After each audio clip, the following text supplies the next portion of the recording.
America के पूर्व राष्ट्रपति डोनाल्ड ट्रंप जानलेवा हमले में बाल बाल बच गए।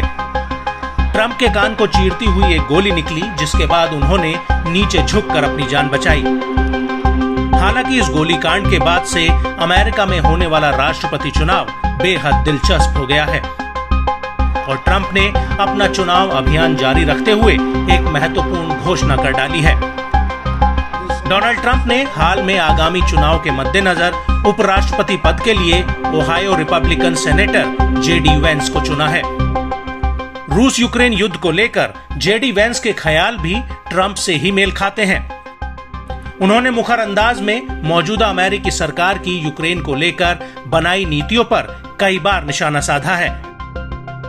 उन्होंने कहा कि मैं यूक्रेन की तारीफ करता हूं जो रूस के खिलाफ लड़ रहे हैं, लेकिन मुझे नहीं लगता कि यूक्रेन में कभी न खत्म होने वाले युद्ध में आर्थिक मदद करना अमेरिका के लिए किसी भी तरह का फायदे का सौदा है।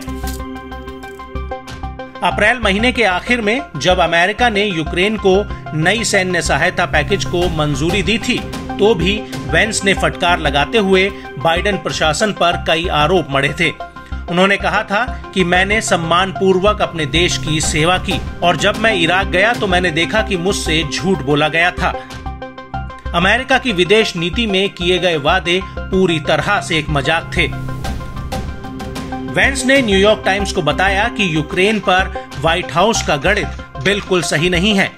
राष्ट्रपति जो बाइडेन जमीनी हकीकत के बारे में बुनियादी तथ्यों को भी साफ करने में विफल रहे हैं। बाइडेन के पास इस युद्ध को जीतने के लिए यूक्रेनियंस के लिए कोई योजना नहीं है। यूक्रेन को अपनी ताकत से कई ज्यादा सैनिकों की और कठोर भर्ती नीतियों की जरूरत है। अमेरिका अकेले इसकी सप्लाई नहीं कर सकता। रूस के साथ बातचीत न करने का अमेरिका का स्टैंड बेतुका है। यूक्रेन की 1991 की सीमाओं को बहाल करने का ज़ेलेंस्की का मकसद महज एक सपना है। ये अजीबोगरीब फैसला है कि हमें एक खूनी और भीषण युद्ध को लंबा खींचना चाहिए, क्योंकि ये अमेरिकी व्यापार के लिए अच्छा नहीं है। बाइडेन के साथ वेंस ने यूक्रेनी राष्ट्रपति ज़ेलेंस्की को भी आड़े हाथों लेते हुए उनके पिछले अमेरिकी दौरे का जिक्र किया, जिसमें ज़ेलेंस्की ने कहा था कि यूक्रेन को अमेरिका से मिलने वाले राहत पैकेज का विरोध करने वाले सांसद रूस की मदद कर रहे हैं। इस पर वेंस ने ज़ेलेंस्की पर अमेरिकियों को लेक्चर देने और अमेरिकी टैक्स पेयर से ज्यादा डॉलर की मांग करने का आरोप लगाया।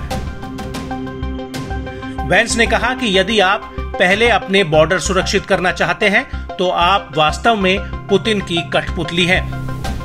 इसके अलावा वेंस ने सेनेट वोट से पहले अमेरिका में CNN के जैक टैपर से कहा था कि हर कोई जिनके पास दिमाग है जानता है कि ये युद्ध बातचीत के साथ समाप्त होने वाला है।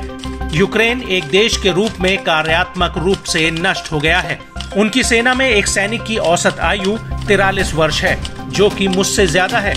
हमें हत्याओं को रोकने की जरूरत है और अमेरिकी नेतृत्व को यही करना चाहिए। युद्ध के लिए और अधिक ब्लैंक चेक नहीं लिखने चाहिए। बहरहाल आने वाले दिनों में रिपब्लिकन पार्टी और डेमोक्रेट्स के बीच और तीखे वार पलटवार का दौर देखने को मिल सकता है और ट्रंप के ऊपर हुए इस हमले ने उनकी व्हाइट हाउस की राह को थोड़ा आसान तो बना दिया है। और अगर ट्रंप राष्ट्रपति और जेडी वेंस उपराष्ट्रपति बने तो ज़ेलेंस्की के पास अपनी जमीनों को गंवाकर पुतिन के साथ समझौता करने के अलावा कोई और रास्ता नहीं बचेगा।